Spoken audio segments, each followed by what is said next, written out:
It's quite a delay. Yeah.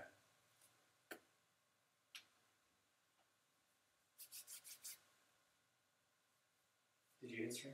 Yes. My history. We're waiting for Jeff to say something amazing to us. Really important and enlightening. You could say hi to the Periscope people while you're waiting. Periscope people, you're already here? Right here. Right over there. Yeah, this awesome. is all Periscope. How you guys doing? What are you doing in Ojai today? I was actually teaching sex ed to 8th graders today. That's going to get us a bunch more hits. Did he go? Jeff? Yeah, he gave me a thumbs up. Okay. Hey, Desk Yogis. We're starting my first live stream today. And what we're going to do, we're going to do some stuff with our arms and our upper back. Really simple movements. It'll be like 8 or 10 minutes that you could do sitting down or standing up. I'll be standing up just because it's more comfortable for me that way. There are also a couple videos on our wrist care in here on our website. But so what we're going to do is we're going to start taking care of our wrists. After we've been sitting down on front of our keyboards all day, our wrists start to get a little jammed up. So we're going to show how to loosen them up, keep them nice and fluid and really mobile, so that when we do move into some of our exercises, our yoga, our pressing and whatnot, our wrists are very strong and they're capable of dealing with the stress that we're not going to be putting on them. A lot of times when we sit here and we start to decide to get really fit, so we go into yoga or some sort of calisthenics or weight training, we gain muscle really quickly, but the joints, the tender joints like the elbows and the wrists, end up getting stressed to a point where after a year and a half, maybe 2 years, we start to have some problems. So we're going to show how to kind of counterbalance that with a little bit of prehab. The first one we're going to do is one of my favorites. I do this all the time while I'm driving. And all you really do is you take your hand, you bring the elbow in, and you just hold the wrist at a nice little angle there. Now, whatever angle that wrist comes into, we just leave it right there. Some of us are really flexible and our wrist will come down to almost 90 degrees. Some of us have a little bit more strain and it's going to be up a little bit more. Now, regardless of where we're at, we just leave that bend in the wrist as it is. So find out wherever that bend is in your wrist and just hold it there. And taking your time, you're just going to curl your fingertips back towards the base of your palm. Like I said, we do have a video of this on the site as well. And then you go ahead and release. Now, if you've never done this before, as your fingertips come in, you may feel quite a bit of strain here in your forearm. Some people feel it back in their tricep and into their shoulder, and some people feel it right in their elbow. So move really slowly. Fingertips coming in towards the base of the palm, letting all that stretch back through here, and then releasing. That was 3 times. We're going to go ahead and try. And so that stretches the wrist in the flexion portion. Now we're going to play with extension. We're going to go ahead and lift the palm so it's straight up. And then once again, find out whatever bend happens there naturally. Maybe it's an acute bend, 90 degrees or less, or maybe it's a little bit bigger coming up. If we spend a lot of time waiting tables or serving drinks in a bar, a lot of times our hand comes up a little bit higher. Also, if we've been at a keyboard quite a bit, we tend to have more of an obtuse angle here. So just take your time with it. Find out wherever it rests naturally. And now go ahead and extend through our fingertips coming straight out. Imagine someone's pulling each fingertip out and back. I feel it in the back of my forearm here. Some people, again, feel it in the front or in their elbow, even in the front of the shoulder. And then relaxing.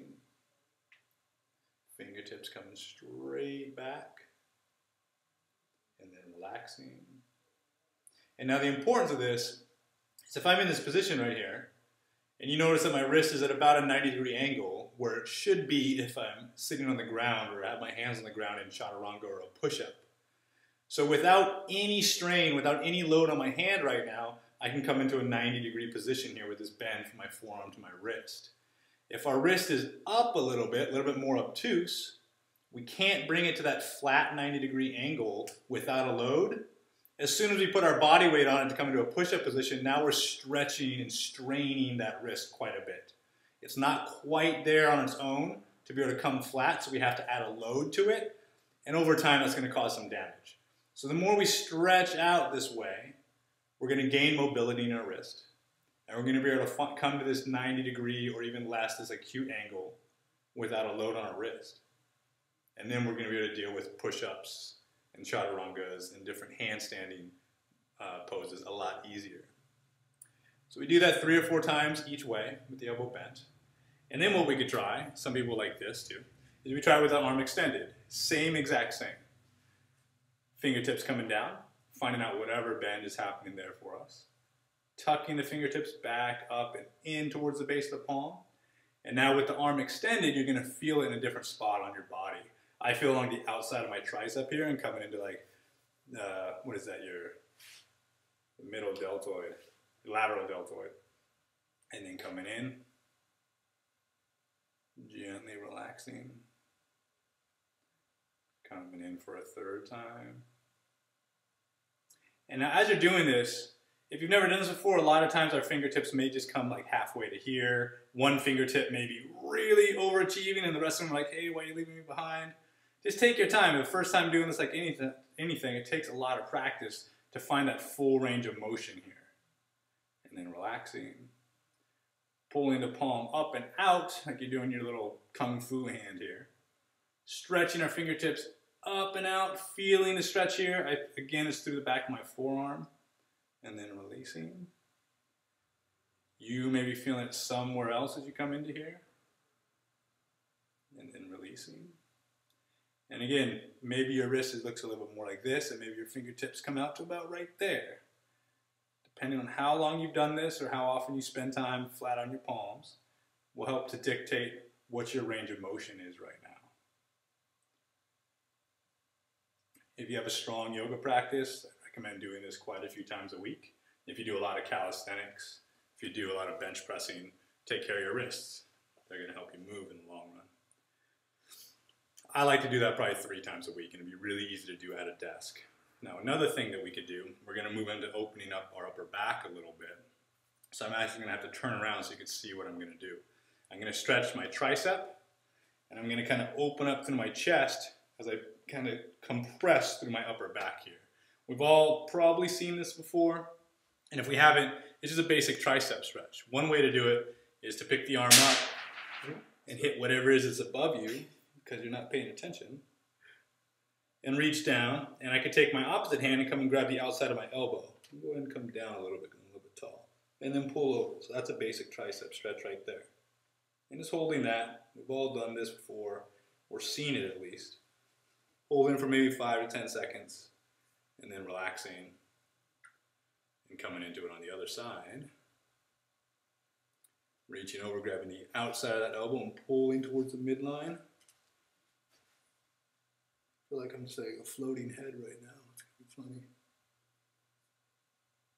And then relaxing, coming out. Now, if that's kind of easier for us, we can move into a more advanced variation of it. So to do that, I'll turn around. And I'm going to do the same thing, hopefully not hit what's up above me. Reach down here. And now instead of reaching up and over, what I'm going to do is I'm going to reach down and behind and try to get my fingertips to find each other. And if I can get my fingertips to find each other, they're going to grasp here, and I'm just going to start to pull to make a little counter action going on here. Now this is lengthening both triceps, and I'm also getting a little bit of a back bend in here. Now what can happen as we do this is I might start to arch my low back a lot, so I want to try to fight that and draw my tailbone down. Try to keep a nice flat back if we can, and then relaxing. Shaking everything out. And doing the same thing on the other side. So bring the other hand up. Arm comes down. And find our fingertips.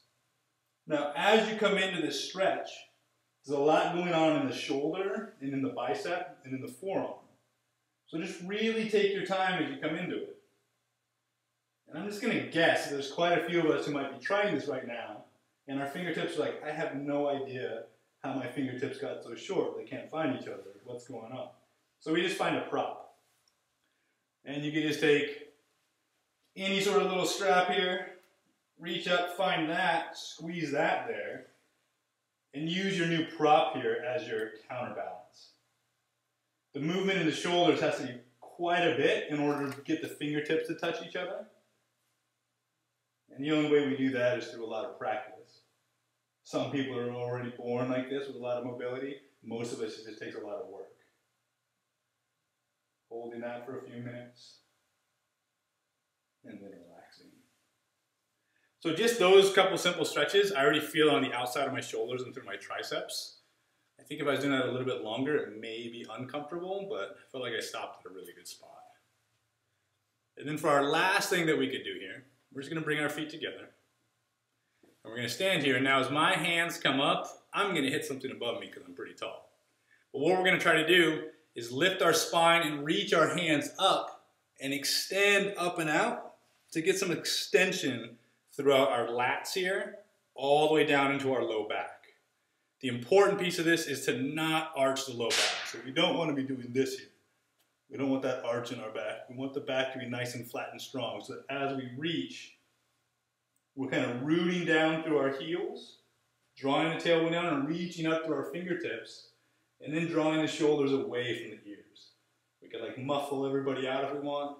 We want to find some space in the neck here. And we can lean to one side if we like.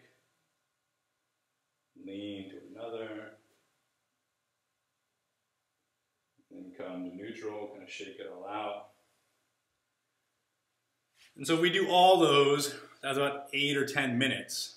And we just stretch pretty much our entire arm, most of our upper back, and then we move down into the core of our back with that standing pose. If we don't want to do all of them at once, you can just intermix them throughout the week or throughout the day. Maybe pick one, just a wrist extension, play with the wrist extension a little bit, play with the triceps, and then play with the standing pose. Just a few times a week, and it'll really exacerbate and really increase our range of motion that we have going on here. Thanks a lot for joining us for this live stream today. We'll see you again. Thanks, Periscope. See you guys later.